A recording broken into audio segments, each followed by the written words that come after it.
Assalamualaikum Deo Squad, gimana kabarnya nih? Semoga semuanya sehat jasmani dan rohani ya.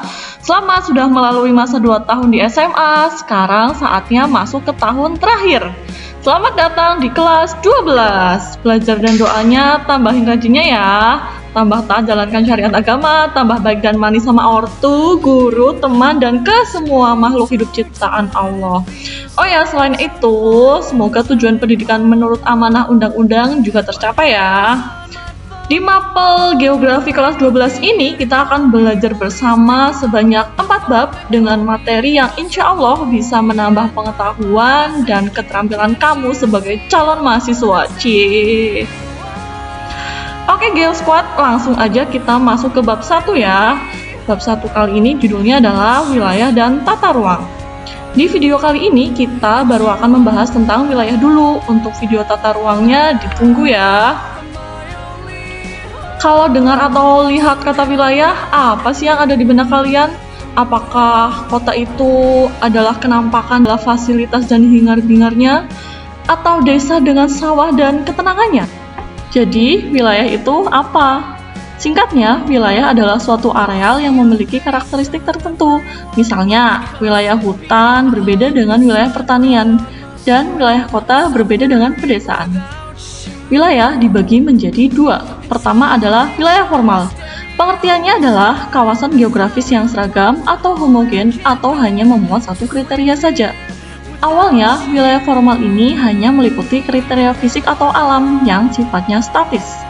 Contohnya adalah iklim, jenis vegetasi, jenis fauna, dan lain-lain.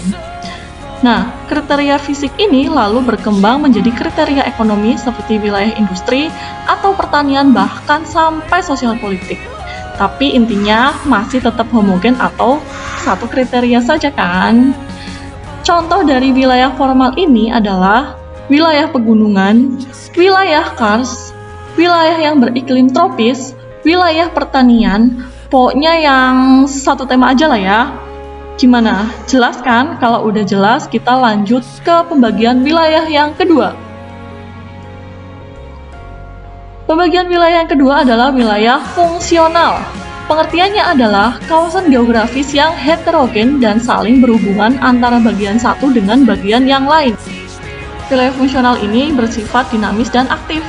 Contohnya adalah kota, kecamatan, kelurahan, dan lain-lain.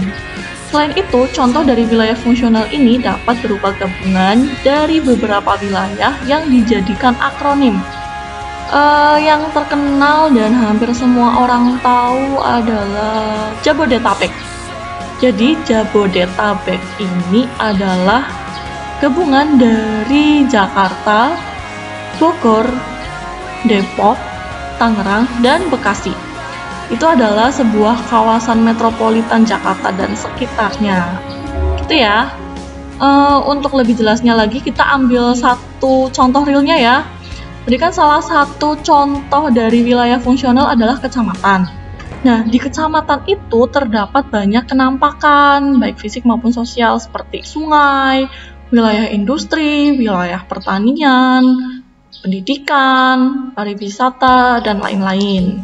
Intinya, contoh dalam wilayah fungsional adalah di suatu wilayah terdapat berbagai macam kenampakan atau heterogen, baik itu kenampakan fisik atau alam maupun sosial. Jadi, tempat tinggal kalian termasuk wilayah yang mana nih? Selanjutnya adalah pewilayahan atau regionalisasi. Pewilayahan adalah usaha membagi permukaan bumi dalam lingkup tertentu dan tujuan tertentu. Contohnya, pembagian wilayah berdasarkan iklim akan sangat berguna untuk mengetahui persebaran hewan dan tumbuhan. Contoh realnya nih, kita ambil contoh negara Korea Selatan. Secara astronomis, Korea Selatan terletak pada 33 derajat 6 menit 40 detik lintang utara sampai 43 derajat 0 menit 39 detik lintang utara dan 124 derajat 11 menit 0 detik bujur timur sampai 131 derajat 52 menit 42 detik bujur timur dan beriklim subtropis. Di sini kalian nggak akan bisa menemukan pohon durian yang tertanam di sana. Durian ya hanya bisa dibudidayakan di daerah tropis, iklim tropis kayak di negara kita tercinta ini, Indonesia. Bisa berikan contoh lain? Tulis di komen ya. Oke, itu aja sesi belajar bersama kita kali ini. Semoga bisa menambah pengetahuan dan keterampilan kalian dalam menganalisis segala permasalahan yang ada di kehidupan sehari-hari. Sekian Geo Squad, terima kasih. Wassalamualaikum warahmatullahi wabarakatuh.